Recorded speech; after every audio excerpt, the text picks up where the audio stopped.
नमस्कार। समसामयिक विषयों पर आपके पसंदीदा कार्यक्रम विशेष में आपका स्वागत है। मैं हूं आपके साथ वैभव राज शुक्ला।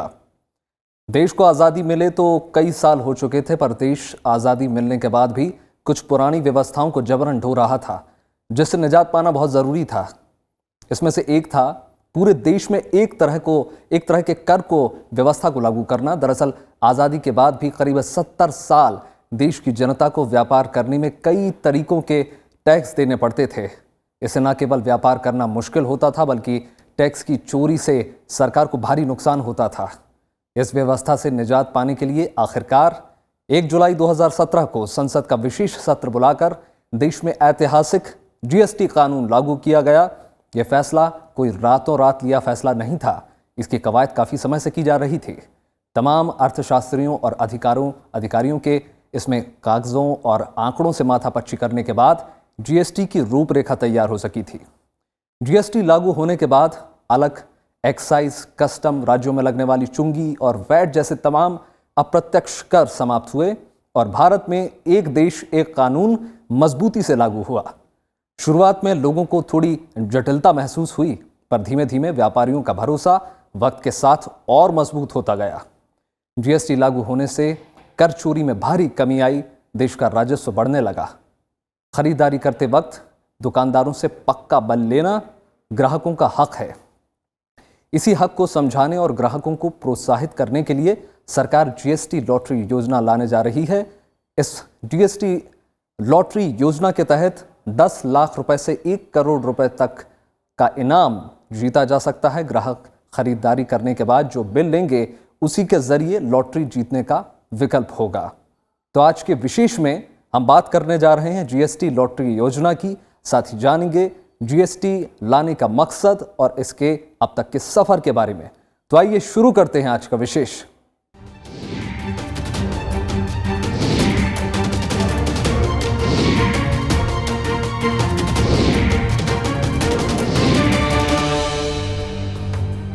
केंद्र सरकार एक नई लॉटरी स्कीम लेकर आ रही है। इसके तहत देश का कोई भी आम नागरिक 1 करोड़ रुपए तक जीत सकता है।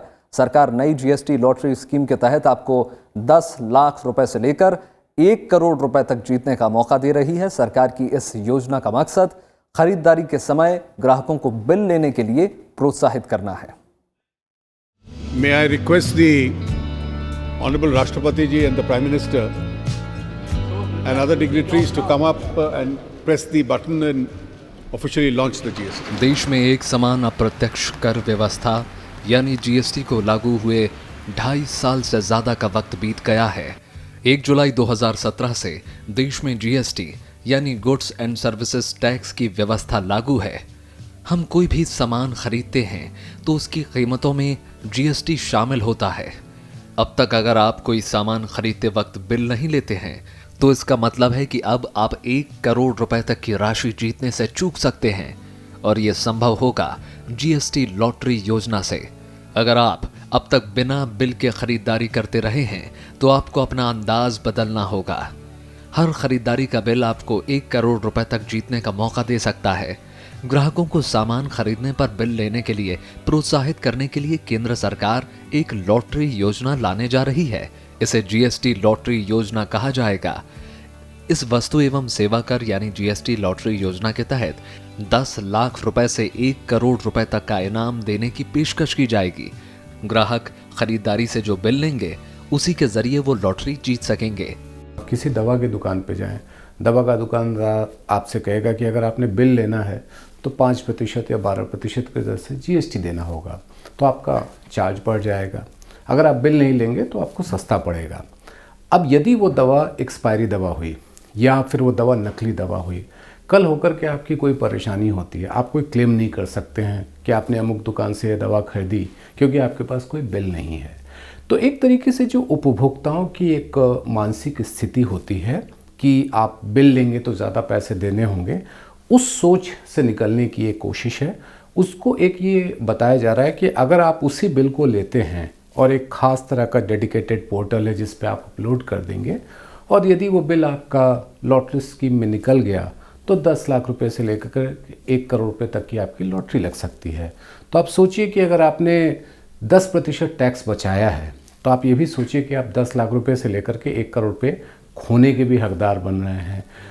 केंद्रीय अप्रत्यक्ष कर और सीमा शुल्क बोर्ड के मुताबिक जीएसटी के हर बिल पर ग्राहक को लॉटरी जीतने का मौका मिलेगा। इससे ग्राहक कर चुकाने को प्रोत्साहित होंगे।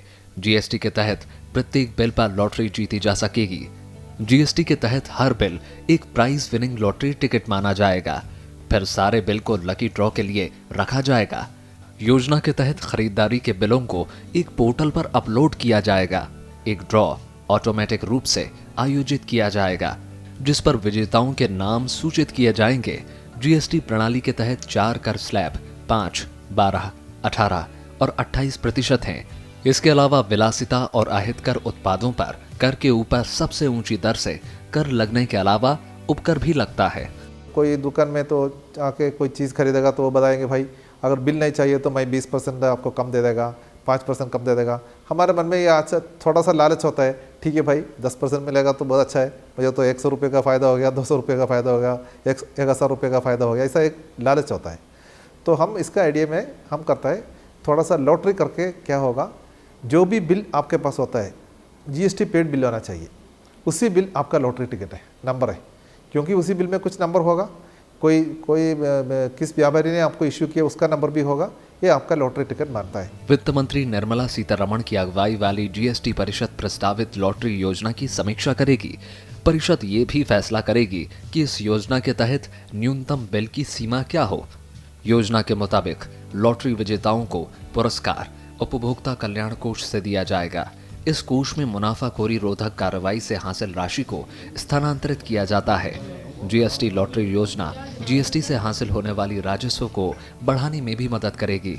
जीएसटी राजस्व में कमी की वजहों को दूर करने के लिए सरकार व्यापार से उपभोक्ता सौदों में अलग अलग विकल्पों पर विचार कर रही है।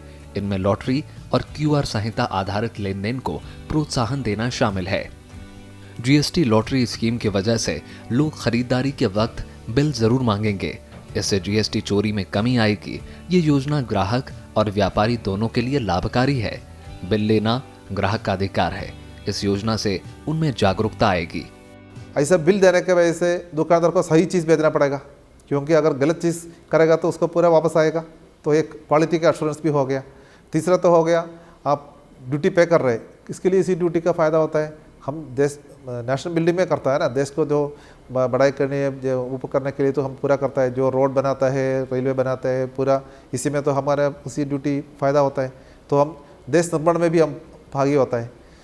4 को तो बहुत आपको तो बहुत बड़ा चांस है, 1 करोड़ का लॉटरी मिलेगा तो बहुत, इसके ऊपर तो क्या करना चाहिए, तो हमारा पूरा प्रॉब्लम भी सॉल्व हो गया ना। ये अच्छा चीज़ इसके लिए करता है। जीएसटी राजस्व संग्रह बढ़ाने पर उपाय सुझाने के लिए अधिकारियों की एक समिति का गठन भी किया गया है। इस समिति को जीएसटी में प्रणालीगत बदलावों का सुझाव देने की जिम्मेदारी दी गई है, जिसमें चेक और बैलेंस शामिल हैं। साथ ही दुरुपयोग रोकने और स्वैच्छिक अनुपालन में सुधार के उपाय भी किए जा रहे हैं। Bureau report, Rajya Sabha TV. पूरे देश को एक बाजार में तब्दील करने के लिए वन नेशन वन टैक्स के तहत वस्तु एवं सेवा कर यानी जीएसटी की शुरुआत की गई।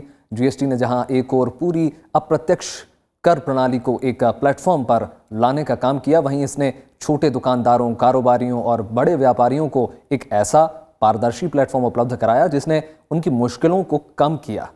आइए एक नजर डालते हैं जीएसटी शुरू करने के मकसद और अब तक के इसके सफर को। 1 जुलाई 2017 को जब देश में जीएसटी यानी वस्तु और सेवा कर प्रणाली लागू की गई तो अधिकारी से लेकर कारोबारी तक सभी इसके परिणाम को लेकर सशंकित थे। लेकिन समय के साथ हालात बेहतर होते गए और जीएसटी से कारोबारियों की दिक्कतें काफी हद तक कम हो गई। जीएसटी से न केवल टैक्स और उनकी दरें आसान हुई, बल्कि टैक्स चोरी पर लगाम भी लगी और सरकार के राजस्व में इजाफा भी हुआ। संसद के दोनों सदनों ने संविधान में 101वें संशोधन को मंजूरी दी थी, जो कि सितंबर 2016 से प्रभावी हुआ और वो जीएसटी का आधार था। जीएसटी क्या है? जीएसटी आपसे कहता है एक देश एक बाज़ार। एक देश एक बाज़ार का मतलब ये है कि यदि कोई सामान आप गुजरात में खरीदें, यदि कोई सामान आप दिल्ली में खरीदें, यदि कोई सामान आप पंजाब में खरीदें, उन सब पे टैक्स की दर हर जगह पे एक होगी। जीएसटी लागू होने के पहले यानी कि 30 जून 2017 तक क्या होता था कि एक सामान ऐसा होगा जिसके ऊपर टैक्स कहीं दिल्ली में ज़्यादा होगा, वो सामान हरियाणा में आपको सस्ता बिकेगा।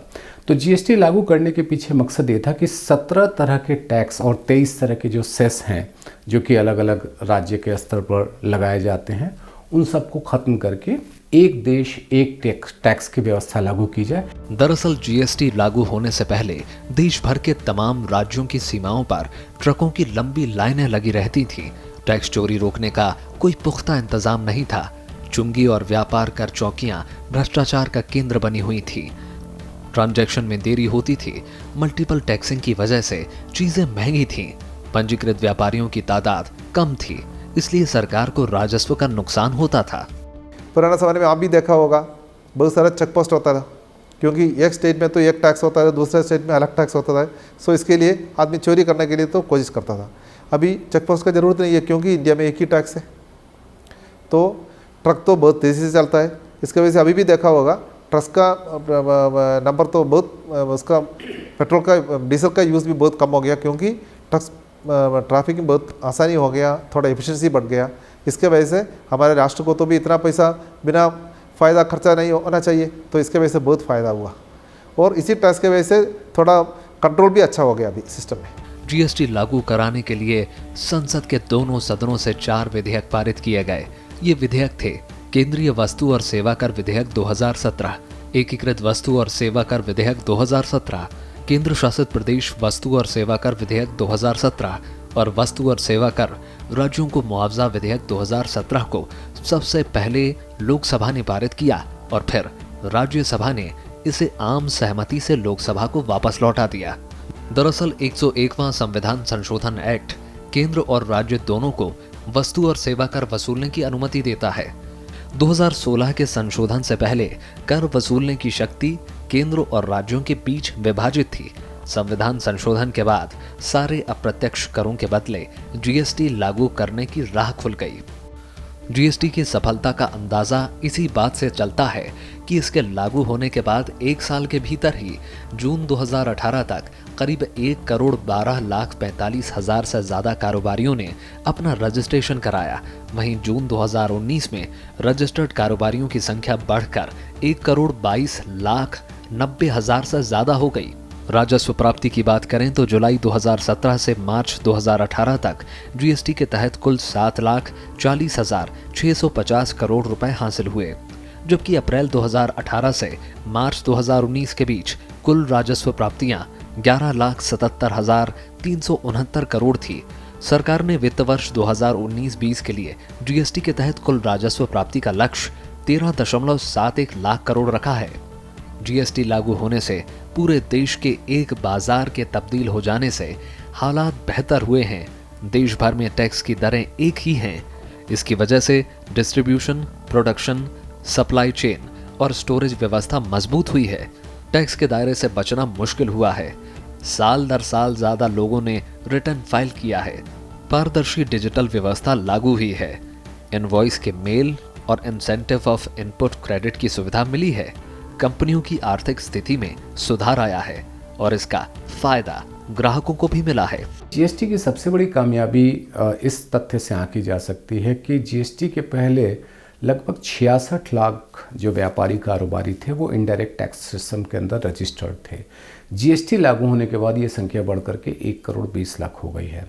और उसमें भी एक खास बात ये है कि एक थ्रेशोल्ड है, यानी कि 40 लाख रुपए तक का जिनका सालाना कारोबार है पूर्वोत्तर के राज्यों और जम्मू कश्मीर को छोड़ दीजिए तो उनके लिए जीएसटी में मैंडेटरी रजिस्ट्रेशन होता है। लेकिन इसमें से ज़्यादातर रजिस्ट्रेशन कराने वाले वो हैं जिनका 40 लाख से कम का कारोबार है। सरकार ने जीएसटी के तहत होने वाली खामियों को दूर करने के लिए कई डेटा सेंटरों का व्यापार विश्लेषण शुरू किया। ई-वे बिल का प्रारूप चालान संबंधी जानकारी को प्राप्त करने के लिए डिजाइन किया गया ताकि सरकार उन क्षेत्रों की पहचान कर उनका डेटा एनालिसिस कर सके और इसके चलते होने वाले राजस्व घाटे को रोका जा सके। इसके अलावा सरकार ने जीएसटी रिटर्न में दायर रकम और ई-वे बिल पोर्टल पर दी गई राशि के बीच विसंगतियों को दूर करने की कोशिश की। जीएसटी लागू करने के बाद माल परिवहन में ई-वे बिल प्रणाली की शुरुआत की गई। इससे राज्यों के अंदर वस्तुओं को लाना ले जाना आसान हो गया। जीएसटी के तहत प्रोविज़न किया है कि गुड्स और सर्विसेज, वस्तु और सेवाएं, उन सभी पर टैक्स लगेगा।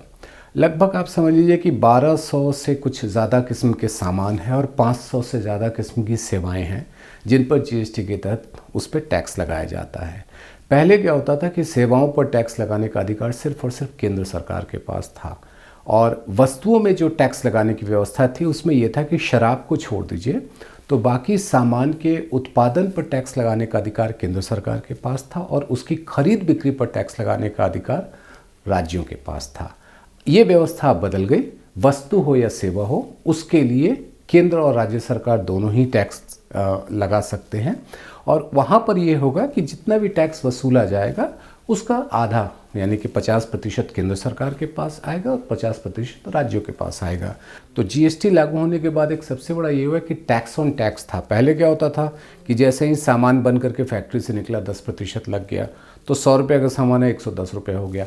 अब वही 110 रुपये जब बाज़ार में बिकने गया, उसके ऊपर जो सेल्स टैक्स लग रहा है वो 110 रुपये पे लगता था बजाय 100 रुपये की।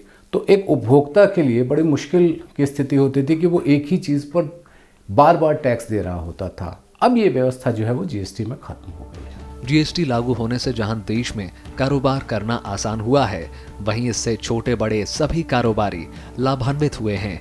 जीएसटी के लागू होने का सबसे बड़ा फायदा ये हुआ कि देश के सभी राज्यों में कर की दर एक हो गई। Bureau report, Rajya Sabha TV.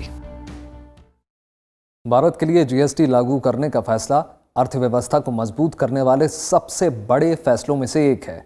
GST की जटिलता से बचाने और राज्यों के हितों का ख्याल रखने के लिए इसके स्लैब में कई बार राहत दी गई है। जीएसटी काउंसिल की बैठक समय समय पर इसके नियम में बदलाव और व्यापार को सुगम बनाने के लिए होती रहती है।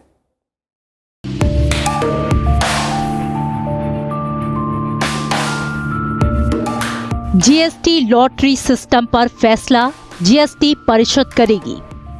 दरअसल जीएसटी परिषद ही वो आधिकारिक एजेंसी है जो गुड्स एंड सर्विस टैक्स से जुड़े सभी फैसले लेती है। 101वें संविधान संशोधन कानून में जीएसटी परिषद की स्थापना का जिक्र किया गया है। ये एक ऐसी व्यवस्था है जिसके तहत परिषद देश भर में एक समान वस्तु और सेवा टैक्स की दरें तय करने पर फैसला लेगी। इस परिषद का गठन संविधान के अनुच्छेद 279A के तहत किया गया है। इसमें केंद्रीय वित्त मंत्री और सभी राज्यों के प्रतिनिधि शामिल होते हैं। इसके अध्यक्ष वित्त मंत्री होते हैं और सभी राज्य और केंद्र शासित प्रदेश इसके सदस्य हैं। परिषद को जीएसटी के तहत आने वाले टैक्स, जीएसटी के दायरे में आने वाली वस्तुओं और सेवाओं का चयन, आईजीएसटी के तहत टैक्स का बंटवारा, उत्तर पूर्वी राज्यों के लिए विशेष प्रावधान करने का अधिकार है। जितने भी कर लगाने वाले अधिकार हैं केंद्र और राज्य के इनडायरेक्ट टैक्स के मामले में, अप्रत्यक्ष के मामले में, वो इसमें शामिल किए गए हैं। जीएसटी काउंसिल जीएसटी की दरें तय करता है कि किस सामान पर जीएसटी की दर कितनी होगी, किस सेवा पर जीएसटी की दर कितनी होगी, किस सामान या सेवा को जीएसटी के दायरे से बाहर रखा जा सकता है, उसको बाहर रखने के पीछे तर्क क्या है, ये तय करता है। जीएसटी के लिए जो रिटर्न की व्यवस्था होती है उसका ये पूरा निर्धारण करता है कि रिटर्न में क्या कुछ बदलाव होना है, कैसे करना है। और जितने भी जीएसटी से जुड़े हुए दूसरे जो कायदे कानून या नियम कानून कह लीजिए, वो बनाने का काम जो है वो जीएसटी काउंसिल करती है। तो जीएसटी काउंसिल एक तरीके से संघीय व्यवस्था का एक बड़ा अच्छा उदाहरण है जिसमें केंद्र और राज्य दोनों मिल करके काम करते हैं। जीएसटी परिषद गठन का उद्देश्य टैक्स के ढांचे को पारदर्शी बनाना और समानता लाना है। केंद्र का इसमें 1/3 मत है, जबकि राज्यों का इसमें 2/3 दखल रखा गया है। जीएसटी परिषद में किसी प्रस्ताव के स्वीकृत होने के लिए 3/4 बहुमत जरूरी है।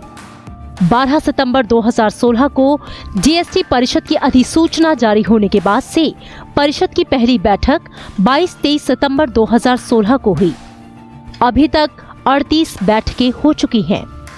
1 जुलाई 2017 से देश में जीएसटी लागू होने के बाद सभी अप्रत्यक्ष कर, वैट, सर्विस टैक्स आदि इसमें शामिल हैं। जीएसटी के लागू होने के बाद से कई बार जीएसटी की दरों में बदलाव किया गया है। इस समय जीएसटी के तहत 4 स्लैब 5%, 12%, 18% और 28% है। इसके बावजूद कई उत्पादों पर जीएसटी नहीं लगता और इसके साथ ही 5 ऐसे भी उत्पाद हैं जिन पर जीएसटी के अलावा उपकर या सेस भी लगता है। अभी देख लीजिए, मेजर टैक्स स्लैब है 5% है। ये सबसे जो छोटा मोटा खाना की चीज़ ऐसा अगर में है।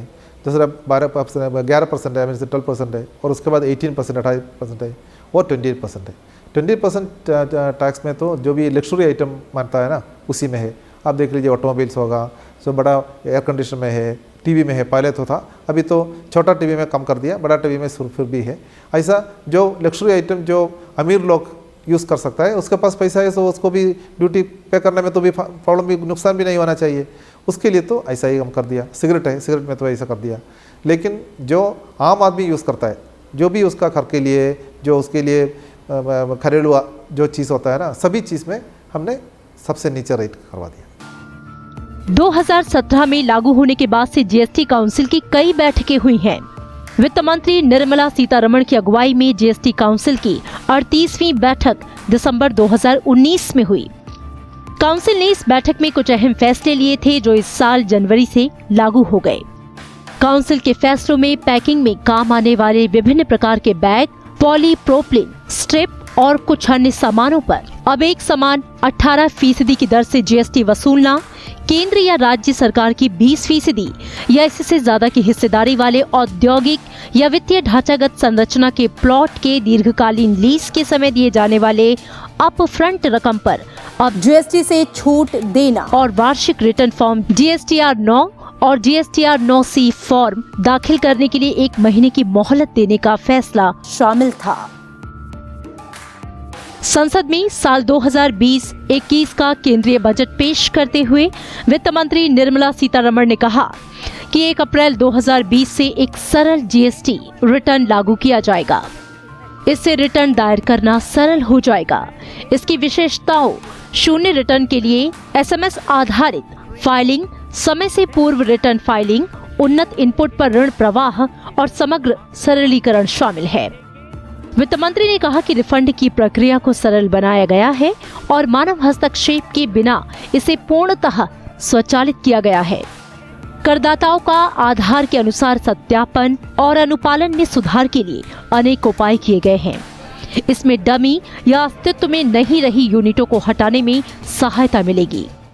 मशीन इंटेलिजेंस, कंप्यूटर का टेक्नोलॉजी का बहुत फ़ायदा यूज़ करता है और इसके अलावा भी एक और काम भी करता है। हम इनकम टैक्स से डाटा लेता है, ईडी से डाटा लेता है, एनफोर्समेंट डायरेक्टरेट से, बैंक से डाटा लेता है, एफआईयू से डाटा लेता है। इसके वजह से क्या होता है, कोई आदमी कोई भी सिर्फ हाथ से काश लेके काम नहीं करेगा तो सभी आदमी तो बैंक को यूज़ करना ही पड़ता है, कहीं पर पैसा भेजना है इसके लिए। तो उसी पूरा डाटा हमारे पास है। सो हम देख लेंगे, भाई आपने किसी को पैसा दिया, क्या लिया उससे पूछ सकता है ना। तो इसके वजह से सबको पकड़ सकता है। इसके लिए हमारा बहुत बहुत टफ करता है, जो गलत काम करने वाले को तो पकड़ने के लिए पूरा कोशिश में है। केंद्र और राज्यों के समन्वय से जनवरी 2020 में संग्रहित सकल जीएसटी राजस्व रुपए 1,10,828 करोड़ हुआ। वहीं 31 जनवरी 2020 तक दिसंबर महीने के लिए फाइल किए गए जीएसटीआर 3B रिटर्न की कुल संख्या 83 लाख है। सरकार ने नियमित निपटान के रूप में सीजीएसटी को रुपए 24,730 करोड़ और आईजीएसटी से एसजीएसटी को रुपए 18,199 करोड़ का निपटान किया है। घरेलू कारोबार से जनवरी 2020 के दौरान जीएसटी राजस्व ने जनवरी 2019 के राजस्व की तुलना में 12% की प्रभावी वृद्धि की है। जीएसटी काउंसिल लगातार जीएसटी को सरल और पारदर्शी बनाने की कोशिश कर रहा है। राज्यों के सुझाव के साथ समय समय पर इसे सुगम बनाने के लिए सरकार प्रतिबद्ध है ताकि व्यापारियों और उपभोक्ताओं को फायदा मिले। Bureau report, Rajya Sabha TV.